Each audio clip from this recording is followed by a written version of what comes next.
One other important thing. Once down, bend your knees. That's really important. Keep your knees straight. Okay, now sway. Now sway. And your knees are straight. Or sway. Swing your knees. Keep your knees. Okay? Really important. So those are the important things. Kia ora na te takoto e akarakara mai nei ko te akamataanga te i te api I ura a Jackie Tuara no te Manava Ora te api e nei tamariki tamai nunga te ura kuki arani rao te ko Paris Kaveao e api I nei te tamariki tamai nei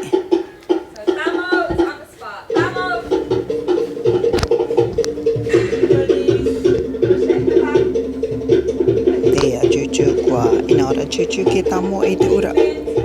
Reira ko tong mai er te pupu ura a pipi ne te ura. Te ura ko ki ara tske ya te ura ta iti. Te mea ko Jackie ra ke te tai taunga.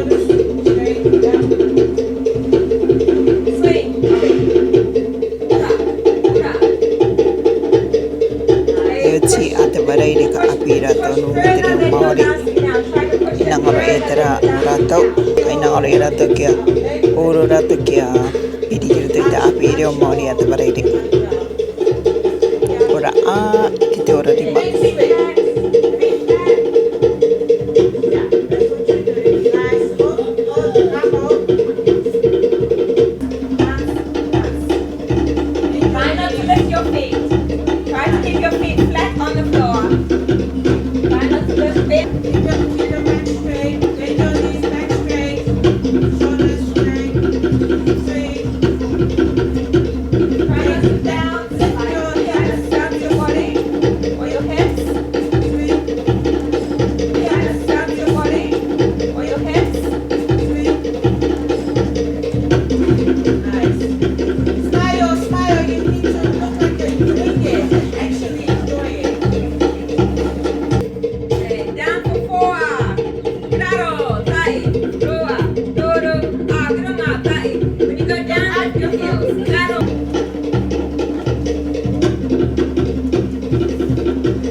Te ura e pātere.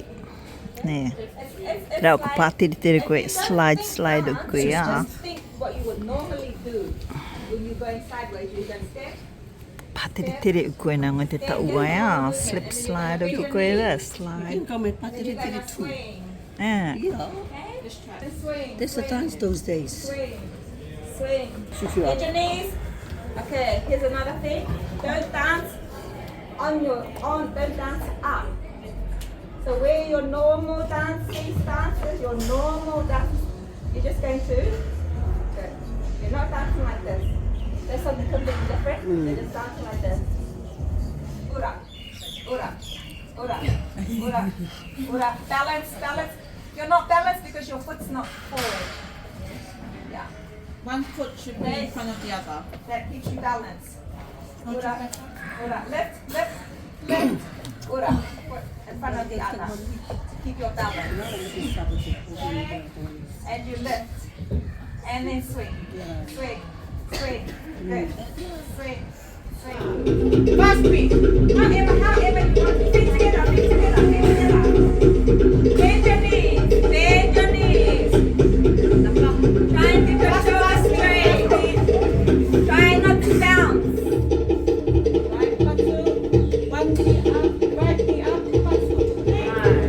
Swing. If you have to swing, just swing. Slow swing, slow swing. However, you don't have to go fast, you have to rise. Nice. Always remember, bend your knees, feet together.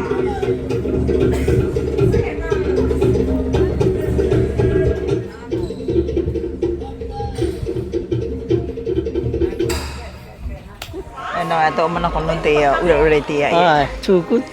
Pero ako man ako tatay mapo. 1985? No, it's more than that. When I was a kid. Marunong sa ating mapu eh. Ya bata at school mataichi ah. Ako tumatay.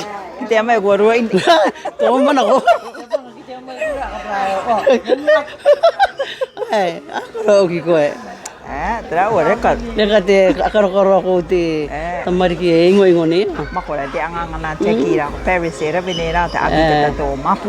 Tiri mano was ni mo ti pa. Ako ko ni mo. Mga patara ito. Ako raw ko ta. Rao para ni ma ka kya ko me ti ruiro ki mo apa mera uk to tampa. Okay. Ya de ko kita ere. Me uro ri. Aka otra. Atawa ere walk tara ra ka me ta ko ni ura. Oh, juri ato akaro ko. Maro me ako to ato. Are ku ato are ku tang ta ura. Ai tang ta ko. Maro to ato. Ura ri ara ura. Are ku ato. Ura ko de te. Ura ko to ai pupu. Hai, ura me na te fupu te kajika. Oh. The youth.